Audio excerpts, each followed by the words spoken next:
બાયડ તાલુકાના સરદારપુરા તેમજ બોરમઠ ગામની સીમમાં વહેલી સવારે લોકો ખેતર તેમજ અન્ય કામ માટે અવરજવર કરતા એક ગ્રામજનની નજર ઝાડના થડ ઉપર પડતા હનુમાન દાદાની મૂર્તિ જેવું આકાર નજરે પડતા ગામમાં જઈ વાત કરતા ગ્રામજનો જગ્યા પર પહોંચી ઝાડની આજુબાજુ સાફ સફાઈ કરી ઝાડના થડમાં હનુમાનજીની આકારની મૂર્તિ જોવા મળતા ગામ લોકો દ્વારા મૂર્તિની મંત્રોચ્ચાર કરી પૂજા અર્ચના કરવામાં આવી હતી। રિપોર્ટર રાકેશ ઝાલા બાયડ।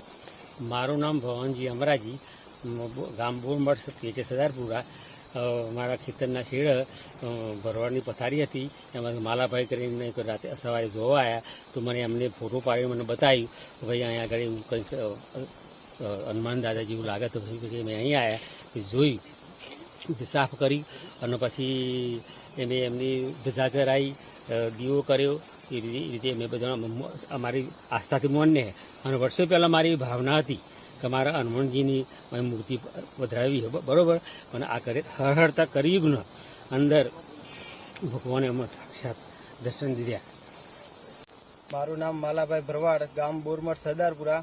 હું સવારના શનિવારે રોજ સવારમાં અહીં ફરવા નીકળેલો અને અહીં આ વૃક્ષ કોઈ કાપી નહોતું ત્યારે અંદર આપણે કોઈક માણસ મને જોવા મળ્યો અને માણસ જોઈને હું વિચારમાં કર્યો કે અત્યારે આ માણસ કોણ જોવા મળ્યું સવારમાં। તો મેં આજુબાજુમાં જોયું તો એટલામાં એ માણસ અદૃશ્ય થઈ ગયો અને પછી મેં આ મહેંદીનું ઝાડ હતું એ હટાવીને અંદર જોયું તો મને પીલવાના થકમાં એક ચહેરો જોવા મળ્યો। તે દાદાનો ચહેરો હતો તો મેં ફોટો પાડી અને ઘરે જઈને આજુબાજુવાળાને જણાવ્યું તો બધા લોકો જોવા આવ્યા અને આ વૃક્ષ કાપીને આજુબાજુમાં જોયું તો અંદર હનુમાન દાદાનો ચહેરો હતો અને આજુબાજુવાળા લોકોને પછી જાણ કરી।